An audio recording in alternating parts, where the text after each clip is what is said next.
Hey guys, this is Alex Pierce from LiteGear VR. In this video, I want to recap Cine Gear 2024. I was a part of many different booths, but let's just jump right in. The main booth I was a part of was the Plate Pros booth, which was also in partnership with Fuse Technical Group and Row Visual. The biggest announcement from me is the partnership between LiteGear VR and Plate Pros on a new product called SimPlates. SimPlates are simply CG plates for car process. They're pre-rendered using two different CG pipelines, and they're rendered to 12K 360 video. This means that they are completely seamless. Our main pipeline uses Octane Render Engine and the render network to do cloud rendering. This allows us to have much higher quality than real-time game engines can give us. The render network is a cloud render solution that allows us to render 12K high resolution, high sample count, multiple passes in a very short amount of time that would otherwise take months to render on a single GPU.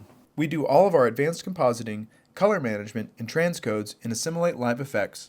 All local work and local rendering happens on our SilverDraft computers, which are high-end machines that are crucial for 3D work. We also have an Unreal Engine pipeline to utilize the power of Unreal Engine when it's needed. The second booth I was a part of was Kino Flo. I had the honor of working with the founder of Kino Flo, Frieder, to set up this very unique booth. We used a SilverDraft machine with the Assimilate media server, megapixel processor, and row tiles. Our demo had a daytime scene and a nighttime scene playing on the wall at the exact same time, but the real trick was we were also lighting a daytime scene and a nighttime scene at the exact same time.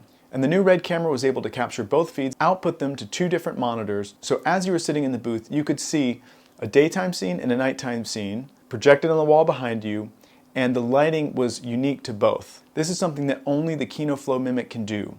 The highlight of Cine Gear for me was being able to show this demo to Paul Debevic. Paul developed image-based lighting with HDRIs, and he's a personal hero of mine, so that was a real treat. Next up is Creamsource. They had one of the coolest booths I've ever seen. They had a spaceship, and they had 88 vortex lights set up, all pixel mapped with Assimilate Live FX, and the team from The Mandalorian and Ahsoka did all the lighting and design for it, and it was really, really something special. Not only that, but they had the Creamsource Cafe, which was hidden in the back, and they kept feeding me coffee and other drinks throughout the show, and that I very much appreciated. Tim Kang from Aputure was showing off their new Infinimat, and got a lot of attention because he was painting with light by painting in Live FX.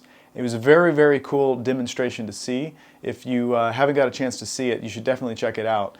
But it's a very interesting and unique way of using Live FX that no one's really thought about or done yet. So I think we're going to see a lot of that in the near future. Emma, Michael, and Jeremy from Quasar Science were at the show. They just released a new firmware that unlocks even more color space choices for their fixtures. They were also showcasing our SimPlates, which I'm very thankful for. And lastly, LiteGear was using Disguise to run their wall, but they were using Live FX to do pixel mapping on their fixtures. Okay, that's going to wrap up this video. Cine Gear 2024 was a whirlwind, but it was really exciting to be a part of it, and it was very cool to see Assimilate Live FX being used in so many different booths.